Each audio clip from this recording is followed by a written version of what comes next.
सुदामा जी ने कहा भाभी से मिलाओ।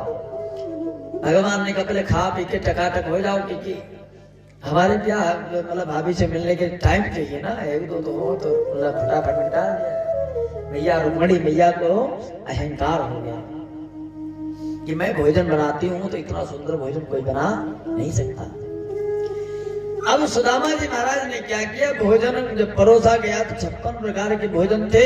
सुदामा जी महाराज ने सबका भोग लगाया और एक में डाला और भैया सब एक में मिलाया और खाना चालू कर दिया। रुक्मणी मैया ने कहा ये कैसा पंडित है, ये तो सब एक में मिलाया खाया, अब पता नहीं चलेगा किसमें कंद की सब्जी में किसमें नमक ज्यादा है, किसमें कम है, किसमें तीखा है, किसमें क्या है। तो भगवान ने कहा टेलर देखो। सुदामा जी से पूछा सब ठीक है महाराज, चकाचक भोजन बना है? अरे महाराज बहुत दिव्य बना है, बस कंद की सब्जी में थोड़ा नमक ज्यादा हो गया है और आज आलू की बनी इसमें थोड़ा सा नमक कम हो गया है। अब मैया ने सोचा अरे ये तो सब एक में मिला के खाया, फिर भी एक एक सब्जी का स्वाद मालूम है। तो कहा तुमको नहीं पता है, ये भोग पहले हमको लगाता है, अगर हमको लगाता है तो हम स्वाद उसको बताते हैं ना कैसा है, उसको तो पेट भरने से मतलब है। हमने बताया ना भगवान को भोग लगा के खाओगे तो स्वाद ही अलग होगा।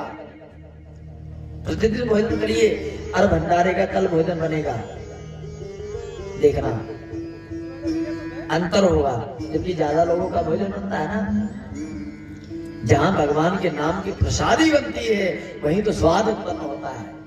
सुदामा जी महाराज ने कहा बस इतनी कमी है। रुक्मणी मैया ने कहा महाराज धन्य हो, तुम्हारे भक्तों की लीला और तुम्हारी लीला तुम्हें जानो, हमको कुछ नहीं पता। सुदामा जी महाराज कहने लगे ठीक है, अब भोजन भी हो गया, सब व्यवस्था हो गई, अब भाभियों से मिलाओ।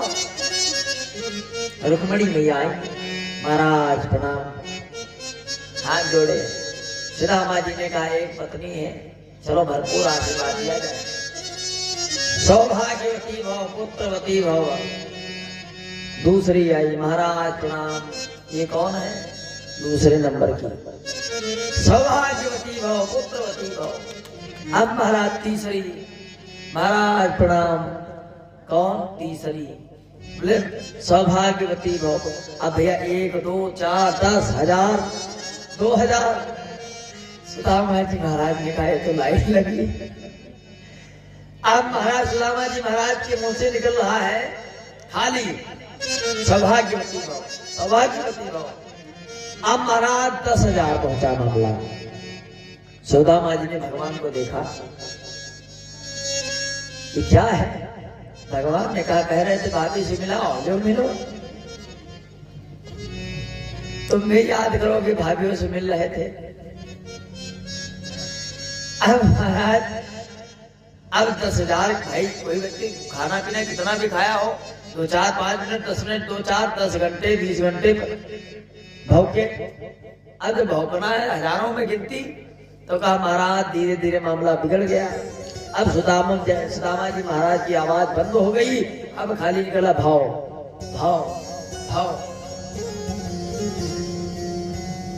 जब महाराज 11,000 पहुंचा मामला, सुदामा जी ने कहा अभी इसकी लाइन बड़ी लंबी है, अब भैया माला भौंकना भी बंद हो जाएगा। सुदामा जी ने कहा महाराज एक बात बताओ, कितने ब्याह किए हो तुमने? भगवान ने कहा अब वैसे गिनती के हिसाब से मानो तो 16,108 ब्याह किए। सुदामा जी ने कहा कम नहीं है, थोड़े और बढ़ा लेते। भगवान ने कहा और कोई दिया नहीं लड़की, तो काम चल रहा है। सुदामा जी ने कहा प्रभु आप ऐसा है, आप आओ सामने। भगवान को बुलाया, भगवान ने कहा मैं तुमको आशीर्वाद दे रहे हैं और तुम सबको बांट देना, और नहीं तो बता हम भोगते भोगते खत्म हो जाएंगे, हमारे बीवी बच्चे इंतजार करेंगे, आएंगे स्वामी जी। तो कहा पुत्रवती भव सौभाग्यवती भव, आशीर्वाद भगवान को दिया। भगवान से कहा प्रभु एक बात बताओ, इतनी पत्नी है, हम एक पत्नी से परेशान हैं और तुम इतनी। भगवान ने कहा अपनी अपनी देखने की नजरिया है। भगवान सुदामा जी ने पूछा खुश हो?